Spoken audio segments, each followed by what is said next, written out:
Fala, emergencista. Meu nome é Bruno Leite, eu sou médico emergencista e você é muito bem-vindo a mais um Bolos de Emergência.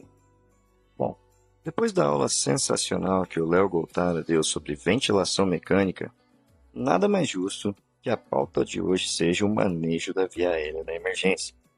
Porque se tem uma coisa que a gente aprende rápido no plantão, é que intubação é igual pular de paraquedas. Ou você se prepara para fazer dar certo, ou dá ruim e muito rápido.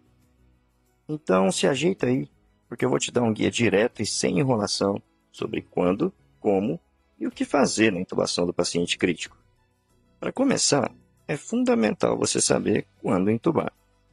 É claro que essa decisão não é tão simples, mas existem algumas indicações clássicas. O paciente que não mantém a via aérea pérvia ou patente por trauma, rebaixamento de consciência, obstrução, provavelmente terá um candidato à intubação. O paciente que não ventila bem por insuficiência respiratória grave, hipercapnia que não melhora apesar do tratamento otimizado, é um outro exemplo.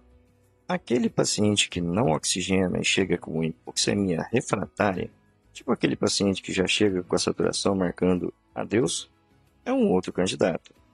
E pense, o quadro só vai piorar? É uma insuficiência respiratória progressiva, um choque de difícil resposta, intoxicações exógenas, enfim. Se está em dúvida, provavelmente você deveria intubar. Pior que uma intubação feita cedo demais é aquela feita tarde demais. E se você não quer tomar um game over na laringoscopia, precisa prever antes se a via aérea vai ser difícil. Ela pode ser anatomicamente difícil ou fisiologicamente difícil. Alguns sinais anatômicos que avisam a possibilidade de sofrência podem ser previstos através do mnemônico Lemon. Traduzindo, L de olhe para o seu paciente. Tem trauma facial, queixo pequeno, pescoço curto. Se já parece difícil, a chance de ser difícil é real. E de examine a boca.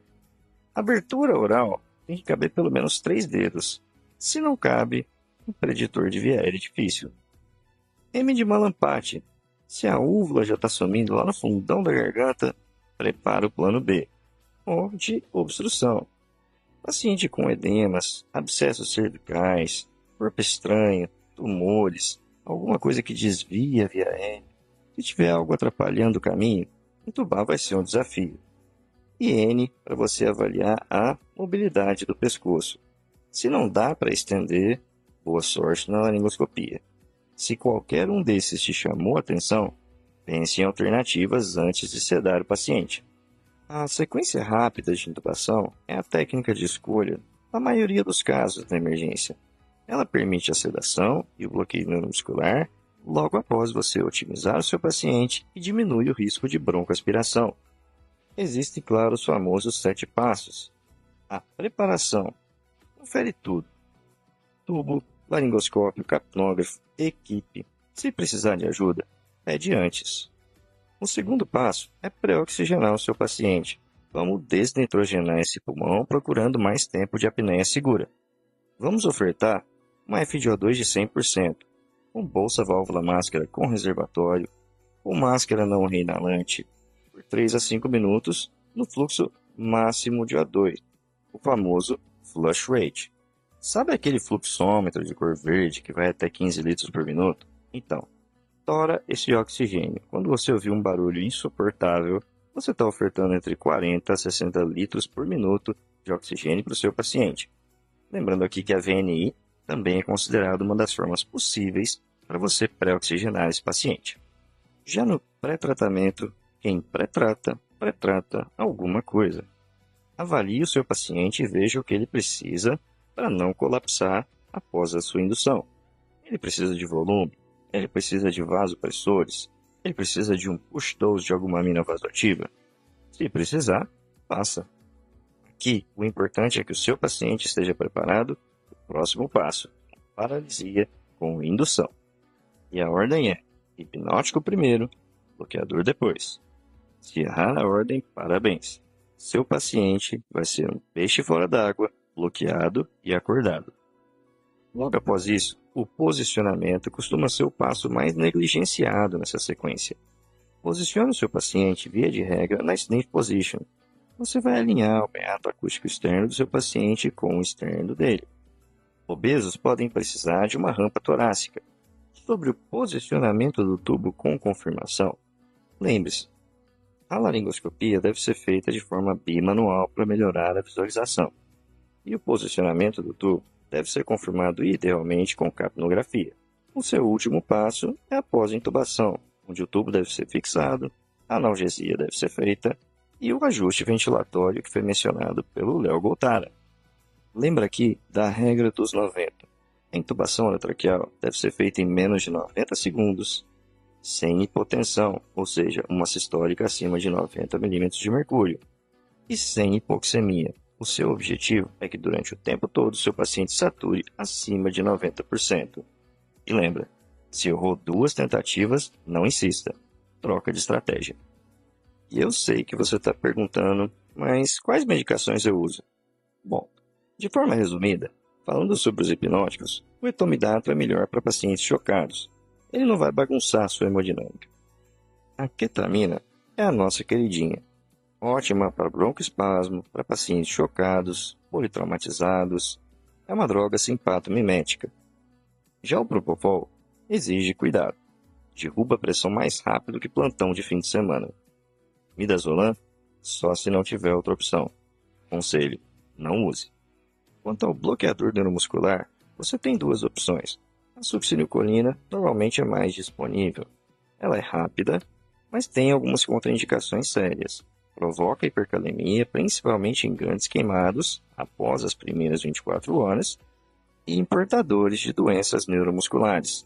Lembra, se houve proliferação de receptores extrajuncionais, a succinilcolina é despolarizante e pode provocar uma hipercalemia séria. Já o rocurônio é muito mais seguro e dura muito mais tempo. Lembre-se, nunca bloqueie um paciente sem sedação. Ele vai lembrar de tudo, inclusive de você. Mas e se der ruim? Eu não entubo, mas eu ventilo. Veja, é uma falha relativa. Ajusta a posição, reoxigena, tenta um dispositivo supraglótico, a máscara laríngea, por exemplo. Se necessário, tenta a videolaringoscopia. Mas se eu não entubo e não ventilo, é uma falha catastrófica. Buge pode salvar se for só dificuldade na passagem, mas a crico imediata deve ser feita se a coisa desandar. 3 tentativas no máximo. Se não deu certo, troca de estratégia. Pós-intubação, se a pressão caiu, bom, precisa de vasopressores, é por hipovolemia, sedação exagerada. Se o paciente agitar, o fentanil, o propofol, o midazolam podem ser opções. A sedanalgesia deve ser otimizada. E aquele paciente que está entubado e começa a dessaturar mesmo estando no ventilador. Cheque o DOPE. D de deslocamento do tubo. Caiu para o bronco direito, saiu do lugar. O de obstrução. Será que o tubo entupiu? Secreção, sangue, dobras o próprio tubo. P de pneumotórax. Lembra, você acabou de iniciar uma pressão positiva nesse paciente. Ausculta lá e vê se o tórax não está mudo. E o E de equipamento. Seu ventilador está ajustado, as conexões estão corretas. Se ignorar o DOPE, você pode estar ignorando um problema bastante evidente que está na sua frente. Olha só, intubação não é só enfiar o tubo e ir embora. A taxa de complicação pode chegar a 40%. E a hipoxemia ou hipotensão pós-intubação podem matar o paciente mais rápido do que a própria doença. Então, prepare-se antes de intubar. Lembra da regra dos 90, tempo, pressão sistólica e saturação, e os planos B e C sempre prontos. Se você seguir esse roteiro, vai evitar erro, salvar vidas e evitar aquele olhar de desespero do R1 quando tudo dá errado. Esse foi mais um Bolos de Emergência. Se você curtiu, compartilhe com um amigo que acha que intubação é só passar o tubo, para ele aprender que conhecimento bom é conhecimento rápido.